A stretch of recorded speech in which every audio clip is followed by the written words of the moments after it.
अस्सलाम वालेकुम जनाब, की हाल चाल है? ठीक ठाक हो? अच्छा भाईजान, असी आए हैं जनाब बोलिया वाली नाली दे रत्ती दे कोल। जनाब असी ना मच्छियां फड़न आए हैं। वेंदे हो पे असी जनाब मच्छियां फड़न आए हैं। तो तुहानू जनाब एक होर मैं चीज़ विखाना वा जनाब। तुहानू ना इत्थे गुजरात दे विच जनाब वेंदे हो पे ये ने कुत्तियां दे पुछल। ठीक है, इन्ना कुत्तियां दा पुछल जनाब हो नहीं सकता है। ठीक है, ये जनाब मैरिज हाल जेडे ना अक्सर है बंदे बाहरों खाने वगैरह खाते ने। हड्डियां जनाब ने अभी कुत्तियां दियां वेखो पुछल कुत्तियां दे किन्ना कुत्तियां दा पुछल वेख रहे हो जनाब। तुहानू अगले कुत्ते जेडे ना को तुहानू जनाब कुत्ते अगले खुआ खड़े ने मैरिज हालां विच भी जनाब। उंज भी जेडे होटलों दे खांदे ने खाने बाहरों।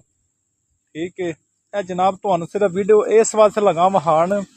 वीडियो जनाब हर बंदे नू पोस्ट करो, शेयर करो हर बंदे नू। ठीक है, तो बाहरों खाना खान तो परहेज करो जनाब। गुजरात की वीडियो होवे। ठीक है, तो अल्लाह भला करे जनाब, परहेज करो, बाहरों ना खाओ खाने। जे खांदे हो तो मेरी जान कुत्ते ही खांदे हो तुसीं। ठीक है, तां ते कुत्ते भी घटी आंदे ने पे। ठीक है, तो हर बंदे नू पोस्ट करो, शेयर करो वीडियो। ओके, अल्लाह हाफिज़।